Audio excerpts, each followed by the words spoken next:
aleta de tiburón, la escalada imposible del Meru que por fin fue conquistada. Una noche eterna envuelve la pared de granito y hielo. 3 alpinistas cuelgan de una precaria plataforma colgante a casi 6.000 metros de altitud.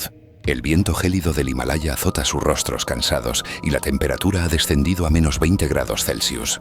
Llevan 2 semanas escalando sin descanso, con la ropa congelada y el cuerpo al límite. Sobre ellos se eleva negra contra el cielo estrellado la temible aleta de tiburón, una arista de roca vertical que por décadas ha derrotado a los mejores escaladores del mundo. Debajo, un abismo de más de 1000 metros cae hacia la oscuridad. Apenas les queda comida. Han racionado hasta la última migaja. Cada minuto que pasa, sus fuerzas se desvanecen un poco más. Aún así, sus frontales iluminan la pared mientras uno de ellos se prepara para ascender el siguiente tramo imposible. Sabe que un solo paso en falso significará caer en el vacío. Pero rendirse no es una opción. No esta vez. Con el corazón martilleando en el pecho y los dedos entumecidos aferrando la roca, se dispone a enfrentar lo desconocido. Esta podría ser la última oportunidad de conquistar la montaña que todos llaman inconquistable. Bienvenidos a Crónicas Insólitas. Hoy os contaremos la historia real de la primera ascensión de la ruta aleta de tiburón del Monte Meru, un ascenso al estilo alpino logrado en octubre de 2011 por Konrad Anker, Jimmy Chin y Renan Ozturk. La montaña imposible del Himalaya. En el remoto Himalaya de la India, en la región de Garhwal, se alza el Monte Meru. Este macizo presenta 3 picos. El Meru Sur, 6.660 metros.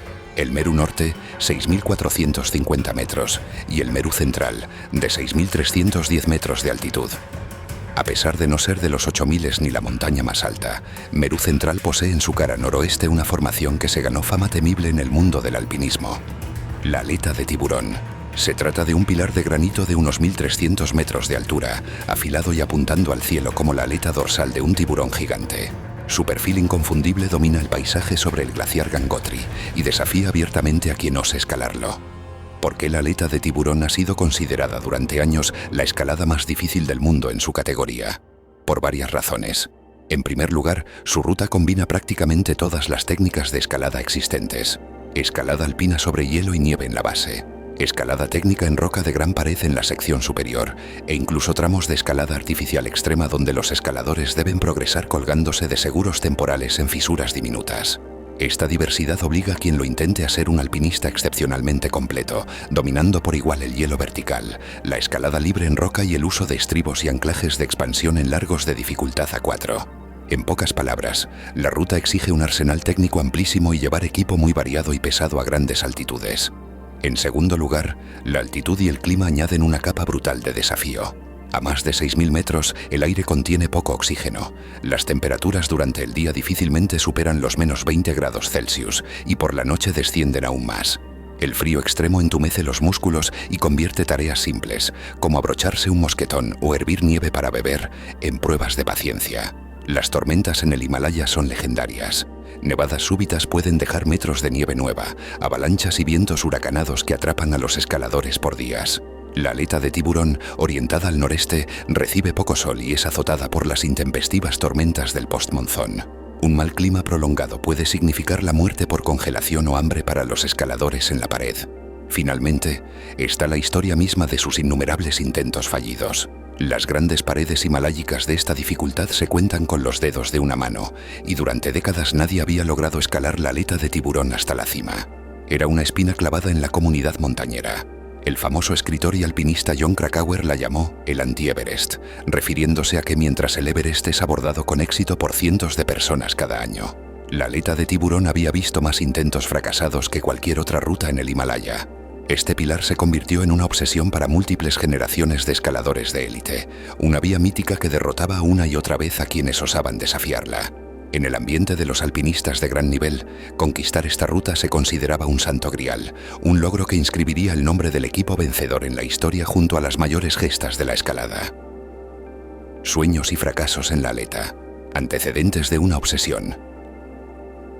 La leyenda de la aleta de tiburón comenzó a forjarse en la década de 1980. Uno de los primeros en obsesionarse con ella fue el estadounidense Terrence Muggs Stump, un alpinista visionario. Muggs Stump fue mentor de muchos jóvenes escaladores norteamericanos en los 80, entre ellos un tal Konrad Anker, y contagiaba su pasión por las grandes paredes del Himalaya. En 1986, Mix lideró una expedición para intentar la aleta de tiburón. En aquella época, aventurarse por esa ruta era pura exploración. No había mapas ni topos del ascenso. Nadie sabía exactamente qué se iban a encontrar en la pared superior de granito liso. Max y su equipo avanzaron valientemente, pero la montaña los rechazó. Una enorme avalancha barrió la ruta y casi les cuesta la vida, obligándolos a descender. Max volvió a Mipok a intentarlo en 1988, con el mismo resultado desalentador. Una tormenta colosal sepultó la pared en nieve profunda y detuvo su avance. Se dice que la aleta de tiburón se convirtió en el sueño de su vida, la ruta que más deseaba conquistar. Trágicamente, Mux Stam falleció unos años después, en 1992, al caer en una grieta durante una expedición en Denali, Alaska, sin haber logrado su ansiada primera ascensión en Meru. Su sueño quedó inconcluso, pero plantó la semilla de la obsesión en su joven protegido, Conrad Anker. Durante los años 90, otros alpinistas de renombre internacional también se sintieron atraídos por el y lo último gran problema del Himalaya. Se realizaron numerosos intentos por equipos de Japón, Estados Unidos, Europa del Este, pero siempre con el mismo desenlace: retirada antes de la cumbre. La ruta directa de la aleta se defendía con uñas y dientes, imponiendo dificultades técnicas y condiciones crueles. Hubo intentos notables que, aún fracasando en la aleta, condujeron a la apertura de vías alternativas en la montaña. Por ejemplo, el ruso Valery Babanov, tras un primer intento fallido en la primavera de 2001 por la línea directa, decidió cambiar de táctica. En el otoño de 2001, Babanov se desvió muy a la derecha de la aleta, escalando en solitario por una ruta de hielo y mixto en la cara este del Meru Central. De este modo sí alcanzó la cumbre. Fue la primera ascensión absoluta del Meru Central, aunque no por la aleta de tiburón, sino por una ruta paralela a la pared principal. Su hazaña en solitario le valió el prestigioso premio Piolet d'Or, pero la vía del Gran Pilar Noroeste permanecía invicta. Aún después de Babanov, varios equipos trataron de subir por la aleta de tiburón sin éxito. En 2003, el experimentado Conrad Anker, ya convertido en uno de los alpinistas más reconocidos de Estados Unidos, decidió que era su turno de intentarlo.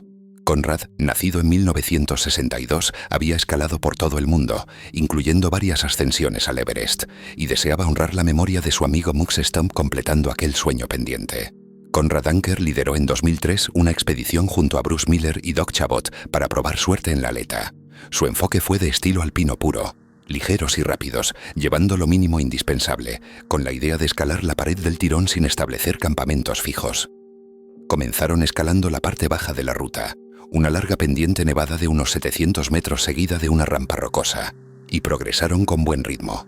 Sin embargo, al alcanzar aproximadamente los 6.000 metros de altura, justo debajo del inmenso muro superior, se toparon con condiciones imposibles. La nieve reciente estaba profunda y sin consolidar, convirtiendo la pared en un merengue traicionero donde era arriesgado avanzar. Además, pronto constataron que no habían traído el equipo de gran pared necesario para afrontar la sección final de roca desplomada. Sin estribos, clavos y suficiente material de ayuda artificial, no podrían superar el techo de granito. A regañadientes, Conrad y sus compañeros se vieron obligados a abandonar el intento de 2003, frustrados ante lo cerca que habían llegado, pero conscientes de que seguir sería suicida. La lección fue clara. Algunas rutas del Himalaya requieren combinar lo mejor del estilo alpino y de la escalada de Big Wall. Hacía falta ser rápido, pero a la vez cargar con equipo pesado hasta casi la cumbre. Un dilema nada fácil de resolver. 2008. 19 días colgados en el abismo. Tras el intento de 2003, Conrad Anker no se dio por vencido. La aleta de tiburón siguió rondando su mente. Con los años planificó un nuevo asalto, esta vez con dos jóvenes talentos de la escalada estadounidense a quienes respetaba profundamente: Jimmy Chin y Renan Ozturk. Jimmy Chin, fotógrafo y escalador nacido en 1973, había empezado a escalar con Conrad a inicios de los 2000 y lo consideraba un mentor.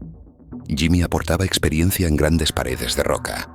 Había escalado en Yosemite y también en expediciones de altura, además de su habilidad para documentar la aventura con su cámara. Renan Ozturk, por su parte, era unos años menor, nacido en 1980, y se había labrado una reputación como escalador artista, alguien con gran resistencia y habilidad en rutas remotas de Alaska y Pakistán. Aunque Conrad conocía mejor a Jimmy, confió en traer a Renan al equipo por su energía y frescura. Los tres compartían la ambición y la polivalencia necesarias para esta empresa.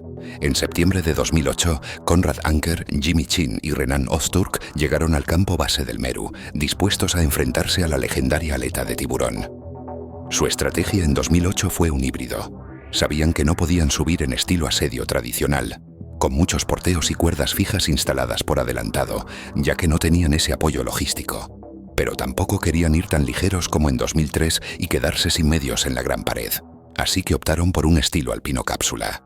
Es decir, escalarían los primeros tramos en libre y lo más rápido posible, pero llevando consigo equipo de pared para poder colgarse y vivac en la mitad superior. Empaquetaron cuerdas extra, fijaron algunas cuerdas estáticas para facilitar tramos, un portaledge, esa pequeña plataforma de nylon y aluminio que se cuelga de la roca para dormir en la pared vertical, sacos de dormir, un hornillo y comida para 10 días. Todo un arsenal que les permitiría sobrevivir colgados en la pared el tiempo necesario, aunque a costa de cargar mucho peso. Los primeros días de ascenso en 2008 transcurrieron bien. Superaron la aproximación glaciar y escalaron la pendiente nevada inicial sin contratiempos. Ganaron altura rápidamente por la rampa de mixto, hielo y roca, que conduce hacia la base del gran pilar. En pocos días habían avanzado considerablemente, pero entonces la montaña desató su furia. Una tormenta descomunal cayó sobre ellos cuando estaban a unos 5.800 metros de altura, apenas iniciando la pared vertical.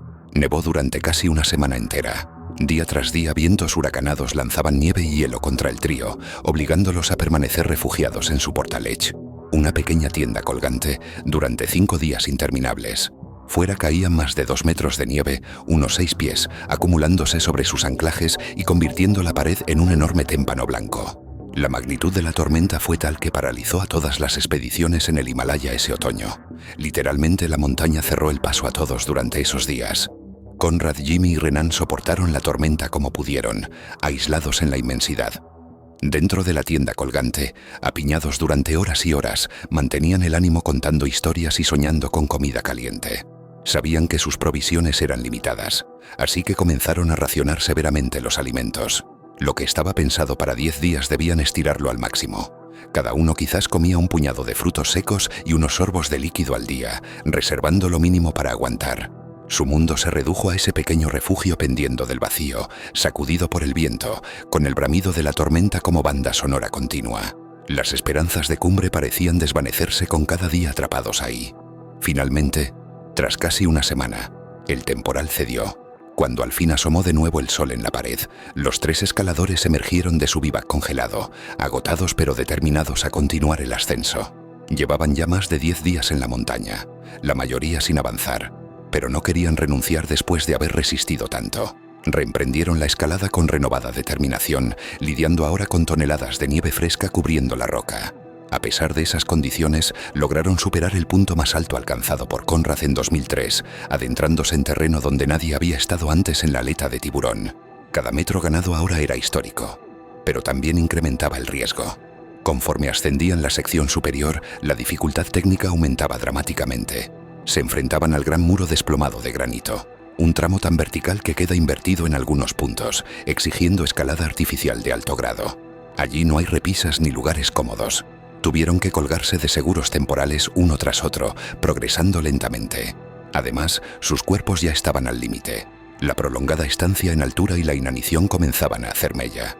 Para entonces llevaban 15 días en la pared con comida apenas para 8, así que subsistían con casi nada.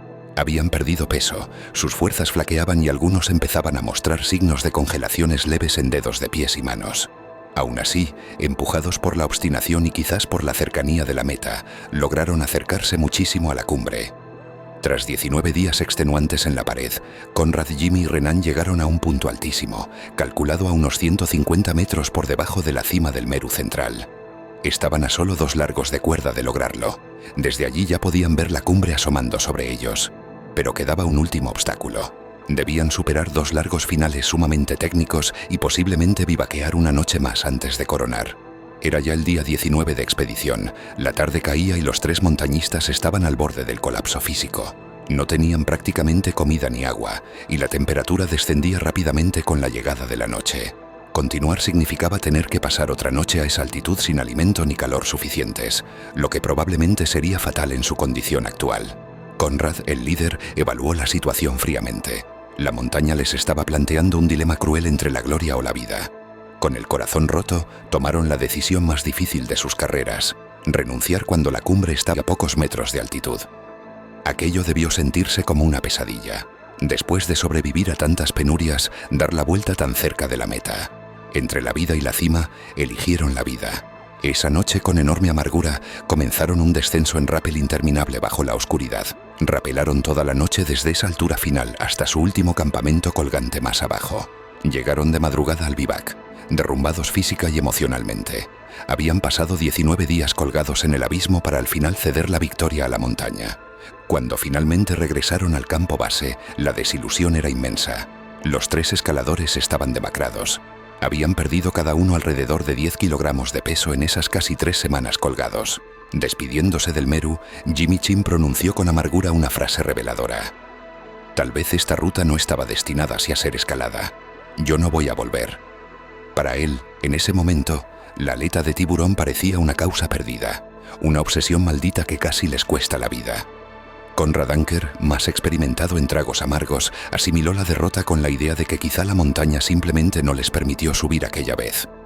Renan Ozturk, el más joven, estaba igualmente devastado, pero juró internamente que si sus compañeros volvían a intentarlo, él no faltaría. En sus corazones, los 3 sabían que aquellos 2 largos inconclusos no los dejarían en paz. A pesar del dolor y el cansancio, habían escalado un 98% de la ruta, y esa espina del 2% restante seguiría clavada en sus pensamientos. De regreso a casa, Conrad, Jimmy y Renan trataron de rehacer sus vidas cotidianas, pero la sombra del Meru los seguía. Las imágenes de la pared, los largos pendientes, las duras lecciones aprendidas, todo eso se convirtió en una especie de obsesión silenciosa. Al mismo tiempo, ellos compartieron abiertamente la información de su intento con otros escaladores. Si ellos no podían o no querían regresar, tal vez alguien más lo lograría. De hecho, en 2009, el veterano alpinista esloveno Silvo Caro contactó a Conrad Anker buscando beta, es decir, consejos detallados sobre la aleta de tiburón. Conrad le proporcionó toda la información que podía. Qué estrategia habían usado, por dónde iba la línea más viable, dónde habían fallado los intentos anteriores. Silvo Caro emprendió la escalada ese año con 2 compañeros eslovenos, y por un momento el mundo del alpinismo contuvo el aliento. ¿Conseguirían ellos lo que nadie había podido? Pero los eslovenos también se retiraron en la pared, citando mal tiempo, falta de aclimatación y un error de planteamiento al intentar ir demasiado ligeros. La aleta de tiburón sumaba otra expedición vencida. Cuando Conrad se enteró de que incluso Silvo Caro había fracasado, sintió una mezcla extraña de decepción y esperanza. Decepción porque el problema seguía sin resolverse. Esperanza porque quizá el destino quería que él y sus compañeros fuesen quienes terminaran la tarea. Fue entonces cuando Conrad Anker tomó el teléfono y llamó a Jimmy Chin. Le dio la noticia. Silvo no lo logró. Hubo un silencio. Ambos sabían lo que significaba. Conrad finalmente preguntó algo así como: «¿Y bien, lo intentamos de nuevo?». Al otro lado de la línea, Jimmy, quien apenas un año antes había jurado no volver a Meru, sintió cómo se encendía ese fuego interno otra vez. Con un nudo en el estómago, respondió afirmativamente. Era oficial. Habría una segunda expedición Anker Chin Ozturk al Meru. Esta vez, equipados con conocimiento de primera mano y una determinación aún mayor de no volver a fracasar. Preparativos de la revancha 2011 y golpes del destino. Decididos a regresar a la aleta de tiburón, Conrad, Jimmy y Renan empezaron a planificar la expedición de 2011 con meticulosidad quirúrgica. Analizaron al detalle todo lo ocurrido en 2008. Conrad, un profesional extremadamente organizado, había tomado extensas notas de aquel intento fallido. Bocetos de la ruta, ubicaciones de cada vivac, dificultades encontradas en cada largo, qué equipo faltó, qué habrían hecho diferente. Reunidos alrededor de mapas y cuadernos, los 3 escaladores puliendo la nueva estrategia. Más rápido, más ligero, en mejor estilo. Identificaron quién lideraría cada sección de la pared según las fortalezas individuales. Conrad se encargaría de tramos críticos de mixto, Jimmy de partes técnicas en roca, Renan de largos continuos donde su resistencia fuera clave. También planificaron llevar menos comida pero tratar de concluir la ascensión en menos días para no volver a pasar hambre extrema. Calcularon que con 8 días de alimento debería bastar si todo iba bien, y decidieron un detalle importante: no reemplazar a ningún miembro del equipo. ¿Por qué esto es relevante? Porque a inicios de 2011 ocurrieron 2 eventos que pudieron haber descarrilado por completo la expedición. En marzo de 2011, mientras cada uno entrenaba por su cuenta para la aventura, Renan Ozturk sufrió un accidente terrible. Estaba filmando esquiadores en las montañas Teton, Wyoming, cuando una caída le provocó un golpe severo. Sufrió fractura de cráneo y lesiones en la columna vertebral. Estuvo muy cerca de la muerte. Los médicos le informaron que su recuperación sería lenta. Desde luego dudaban que pudiera volver a escalar en alto nivel tan pronto.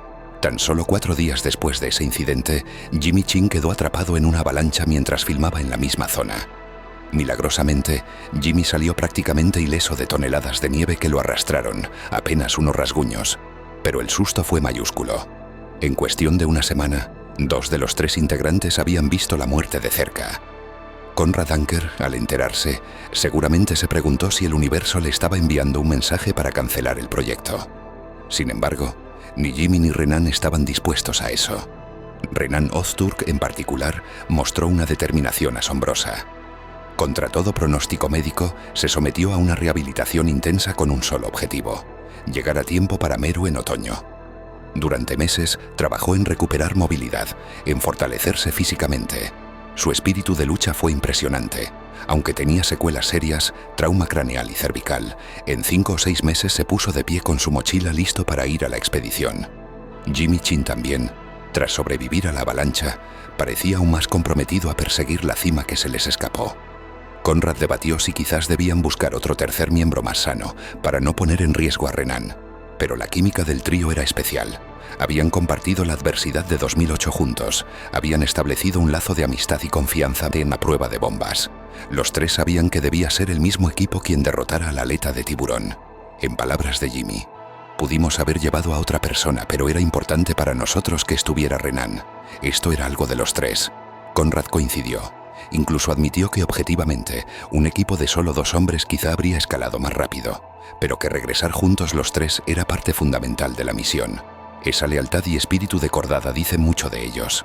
Así, con Renan milagrosamente recuperado y la fecha aproximada decidida, tras el monzón de 2011 en otoño, aprovechando la ventana de buen tiempo de septiembre, comenzaron el largo viaje. El destino: Meru, segunda quincena de septiembre de 2011. Tras volar a la India y realizar el trek de aproximación por el valle del río Ganges hasta la zona del glaciar Gangotri, los 3 escaladores establecieron su campamento base a unos 4.300 metros de altitud el día 15 de septiembre. Tenían ante sus ojos la imponente silueta del Meru central y claramente distinguible la delgada aleta de roca culminando en punta. Verla de nuevo debió producirles una mezcla de respeto y ansias. Un observador describió la aleta de tiburón como un misil de roca apuntando al cielo. Una imagen muy acertada, esbelta, elegante y letal. La ascensión final: 12 días en la pared del tiburón.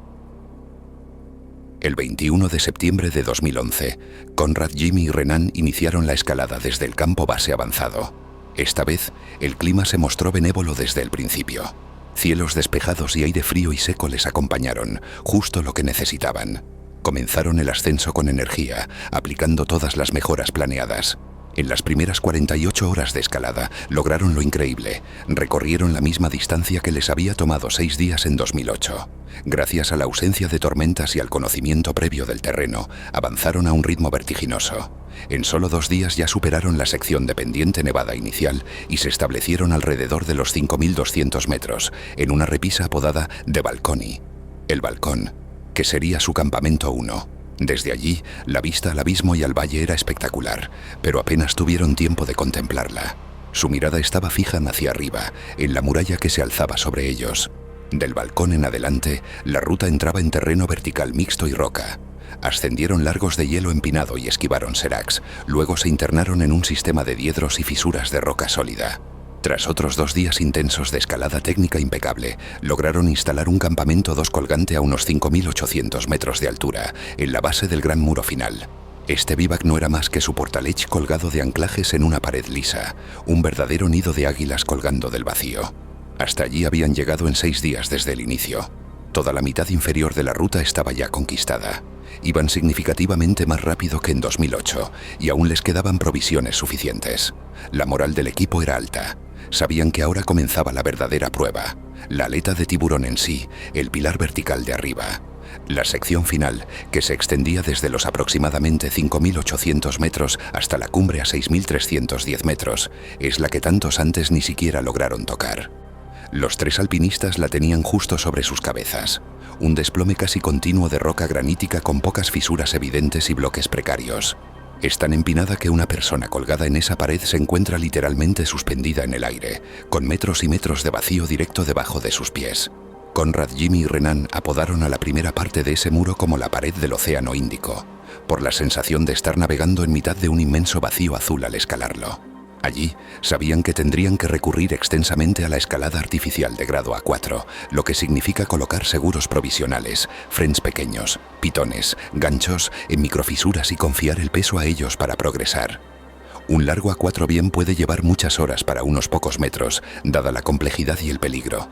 Las piezas pueden saltar y provocar caídas largas. Armados con su experiencia previa, los escaladores comenzaron a ascender el gran muro. Iban fijando algunas cuerdas en las secciones más duras para poder subir y bajar con más facilidad en caso necesario.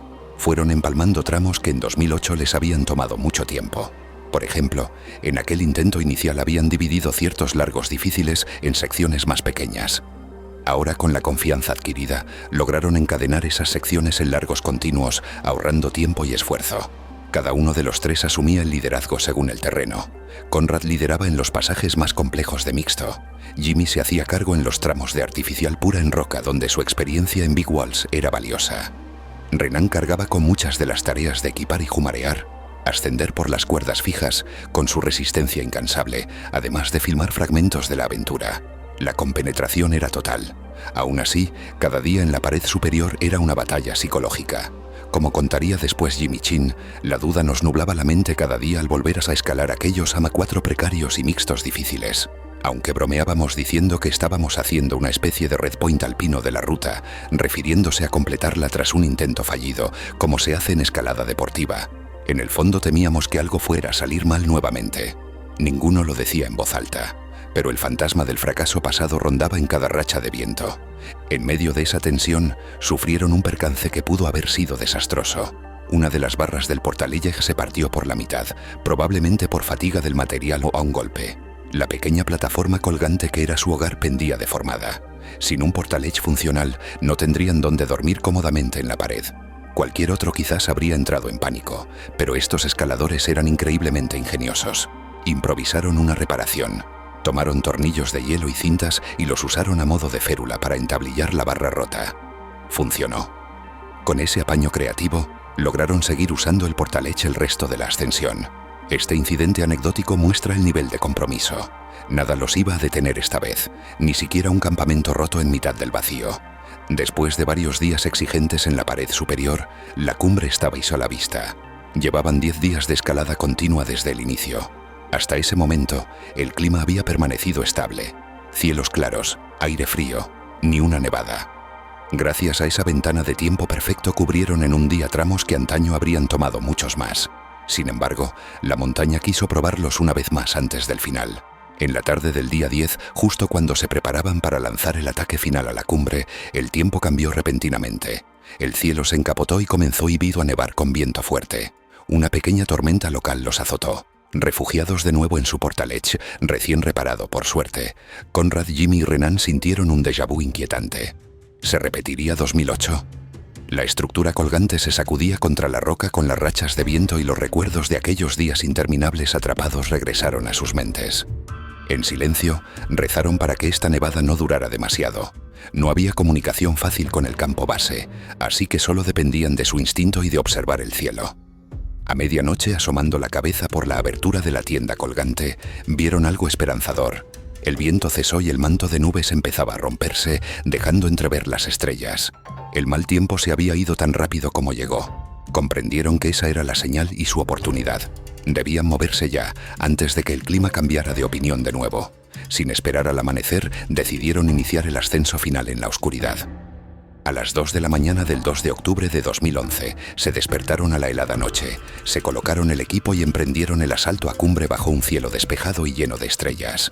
En la oscuridad punteada por la luz de sus frontales, escalaban con la motivación a tope. Habían dejado preparadas un par de cuerdas fijas en los largos inmediatamente anteriores, así que pudieron jumarear, ascender con bloqueadores, rápidamente por esas cuerdas que ya dominaban, ganando altura con eficiencia. En poco tiempo alcanzaron el punto alto donde habían detenido la escalada el día anterior. Allí comenzaba la sección inédita para ellos, los últimos 2 largos que se les resistieron en 2008. El primero de esos largos finales era una travesía mixta expuesta y difícil que llevaba hasta la enarista Somital. Konrad Anker se ofreció a liderarlo. Aún en la penumbra previa al amanecer, Konrad avanzó concentrado. Era un tramo delicado. El seguro era escaso. Roca rota y hielo fino ofrecían poca protección. Y bajo sus pies la pared caía casi vertical por miles de metros. Un resbalón allí habría sido catastrófico. Pero Konrad, con sus décadas de experiencia y quizás impulsado por la memoria de su amigo Mux Stamp, afrontó ese largo con determinación férrea. Sus compañeros observaban desde abajo cómo su silueta ascendía paso a paso en la tenue luz. Más tarde Jimmy comentaría: la fuerza de voluntad de Konrad nos había llevado en 2008 y volvió a llevarnos en 2011. Y es que Konrad era el pilar moral del equipo. A sus 49 años en ese momento, sacó fuerzas de flaqueza y lideró ese largo decisivo sin titubear. Al completarlo, logró salir a la arista cimera del Meru justo cuando el sol comenzaba a teñir el horizonte de tonos naranja. Konrad Anker asomando en la arista nevada al amanecer del Himalaya. Tras él subieron Jimmy y Renan, eufóricos al saber que ya estaban a solo un largo de la cima real. La luz dorada del sol bañó por primera vez en día sus rostros cansados, infundiéndoles calor y ánimo. Abajo, el glaciar Gangotri brillaba como una serpiente blanca en el fondo del valle. Respiraron el aire helado, conscientes de que lo lograrían. Quedaba, pues, el último largo.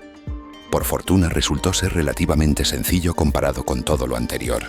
Una escalada en roca de grado 5.8, moderada, con un movimiento final de mantel para encaramarse al filo de la cumbre. Jimmy Chin tomó la delantera en este último esfuerzo. Mantelar significa presionar hacia abajo con las manos en un borde de roca y hacer una especie de flexión para subir el cuerpo. Un movimiento simple en un entorno complicado. Imaginemos hacerlo con botas de expedición y guantes gruesos a 6.300 metros de altura. Jimmy ascendió esos metros finales literalmente gateando sobre un filo como de cuchillo, empleando todo su cuerpo para hacer equilibrio. Y entonces de pronto, ya no había más roca hacia arriba. Jimmy se encontró encaramado sobre una pequeña plataforma. Era la cumbre del Meru central. Miró alrededor y por un instante casi no lo creyó. El frente de roca terminaba y daba paso a la inmensidad del cielo abierto y las nubes que pasaban bajo sus pies. Por un momento me confundí, a quien creí que debía de haber otro obstáculo más. Pero solo había cielo y nubes girando bajo mis pies. Relataría después. Eran aproximadamente las 8 de la mañana del 2 de octubre de 2011, cuando Jimmy Chin, seguido de Konrad Anker y Renan Öztürk, pisaron los escasos metros cuadrados de la cima del Meru central por la ruta de la aleta de tiburón. Lo habían logrado. Tras 12 días de escalada continua en la pared, los tres alcanzaron juntos la cumbre, exultantes y a la vez incrédulos. En ese instante se abrazaron profundamente, con lágrimas contenidas en los ojos. Ninguno gritó victoria ni hizo gestos dramáticos. Más bien prevaleció un sentimiento de humildad y gratitud. Konrad Anker, emocionado, comentó en voz baja algo como: «Esta vez la montaña nos ha dejado pasar». Tenían la sensación de que Meru, el pico que durante tantos años rehusó a todos, finalmente les había dado permiso a ellos para llegar. No había espectadores, ni banderas ondeando, solo tres amigos solos en el techo del mundo, saboreando el logro de sus vidas. Allí mismo decidieron celebrar a su manera. Prepararon un poco de café. Sí, en la cima del Meru montaron su pequeño hornillo e hirvieron nieve para hacer café, un lujo caliente que no probaban desde hacía casi 2 semanas. Con las manos temblorosas por la emoción, cada uno tomó sorbos de ese café a 6.310 metros, contemplando la grandiosa panorámica del Himalaya con sus cientos de picos alrededor. En silencio, dedicaron ese momento a todos los que estuvieron antes que ellos intentando esa ruta. Konrad seguramente pensó en Max Stamp, su amigo cuyo sueño ahora él llevaba a cabo. También recordó a su antiguo compañero Alex Lowe, fallecido en 1999 en una avalancha, cuya viuda y niños esperaban ansiosos en casa. Para Konrad, esta escalada era en cierto modo un tributo a esos camaradas caídos y un testamento de que su espíritu seguía vivo en cada ascenso audaz. Renan y Jimmy pensaron en lo cerca que estuvieron de no estar ahí. Renan milagro andante tras su accidente, mirando al horizonte conmovido. Jimmy recordando cómo sobrevivir a la avalancha le había cambiado la perspectiva de la vida. Sus demonios personales habían sido vencidos junto con la montaña. Después de unos 20 minutos de disfrute en la cima, empezó a imponerse la racionalidad. Debían descender antes de que el clima volviera a empeorar o anocheciera. Tomaron las fotografías de rigor y comenzaron a prepararse para la retirada. Muchas tragedias ocurren de bajada, cuando la euforia y el agotamiento hacen bajar la guardia. Conrad, Jimmy y Renan eran muy conscientes de ello. Así que comenzaron el largo descenso con extrema precaución. Tenían por delante volver a recorrer unos 1200 metros de pared hacia abajo, un trayecto de miles de maniobras de rappel, descenso con cuerda, por secciones desplomadas y terreno complejo que no perdona errores. Dividieron el descenso en tramos y lo tomaron con calma. Tardaron 2 días completos en rapelar toda la ruta hasta la base, repartiendo una noche extra en el camino. Inicialmente los rapeles en la parte alta eran muy complicados porque el terreno desplomado significaba que al bajar quedaban colgados en el aire, lejos de la pared. Tenían que calcular cuidadosamente cada tirada de cuerda para no quedarse cortos ni pasarse del próximo punto de anclaje. A medida que iban recuperando las cuerdas, los seguros fiables escaseaban y se veían obligados a usar anclajes cada vez más precarios para seguir bajando. En un punto, ya en el segundo día de descenso, se encontraron rapelando de un solo empotrador pequeño porque no quedaba otra opción. Imaginad la tensión de colgar 3 vidas de un trozo de metal incrustado en una grieta. Esa situación hizo que adoptaran un mantra entre ellos. No te salgas rapelando por el final de la cuerda. Lo repetían constantemente para recordarse mutuamente que debían anudar los extremos de las cuerdas y estar muy atentos para no deslizarse más allá de la longitud de cuerda disponible, ya que un error así significaría caer al vacío. La fatiga acumulada era enorme. 14 días sin descanso real, con las fuerzas justas tras la cumbre. Cada uno luchaba contra el sueño y el cansancio mental para mantenerse concentrado en esos rápeles interminables. La bajada se volvió casi surrealista. Descendían y descendían, pasaban las horas y seguían colgando de la pared, como si no tuviera fin. Las manos, enguantadas pero mojadas y semicongeladas, dolían al agarrar los dispositivos de freno. Poco a poco, el vacío bajo sus pies iba disminuyendo, señal de que se acercaban a las laderas inferiores. Tras un total de 20 horas efectivas de rappel repartidas en 2 días y una noche, finalmente avistaron el inicio de la pendiente nevada basal. Cuando llegaron al punto donde la inclinación disminuía lo suficiente para poder bajar caminando y destrepando, una oleada de alivio los invadió. Habían salido de la zona de peligro. En cuanto el terreno lo permitió, los 3 prácticamente echaron a correr ladera abajo hacia la libertad. Resbalaron y se deslizaron alegremente por la nieve, sin importarles caer de culo de vez en cuando, riendo como niños. Por primera vez en 12 días se quitaron los arneses de la cintura, aquellos que no se habían podido sacar ni para dormir colgados, y los lanzaron al suelo con júbilo. Hicieron lo mismo con las mochilas, las cuerdas, los frens y tornillos restantes. Fueron soltando todo sobre la nieve en una especie de catarsis, sintiendo que por fin la gravedad ya no tiraba de ellos hacia un abismo. Se abrazaron de nuevo, esta vez en terreno firme, y algunos se permitieron gritar de alegría, dejando salir toda la tensión acumulada. El 4 de octubre de 2011, Conrad Anker, Jimmy Chin y Renan Osturk llegaron de regreso al campo base del Meru. Sus compañeros de apoyo los recibieron con abrazos y seguramente con comida caliente. Habían estado 12 días colgados en la pared y 2 días más descendiendo, en total 2 semanas viviendo la aventura más intensa de sus carreras. Y lo más importante, habían resuelto al fin el enigma de la aleta de tiburón. Eran los primeros en la historia en escalar esa ruta hasta la cumbre del Meru central. Epílogo. Leyenda forjada en roca y hielo. La noticia corrió como pólvora en la comunidad de escaladores de élite. Al fin alguien escaló la aleta de tiburón. 25 años de intentos frustrados quedaron atrás. La gesta de Anker, Chin y Osturk fue rápidamente reconocida como una de las hazañas más impresionantes del alpinismo moderno. La ascensión ganó premios y honores. Fue elegida como mejor escalada de gran pared del año por la revista Climbing y quedó nominada a los Piolets d'Or 2012, los Oscar del montañismo. Más allá de galardones, la historia capturó la imaginación de montañeros y público general por igual gracias a su componente humano y épico. En 2015 la propia Cordada lanzó un documental titulado Meru que recopila las imágenes filmadas durante los 2 intentos, 2008 y 2011, y cuenta en detalle la travesía emocional de los 3.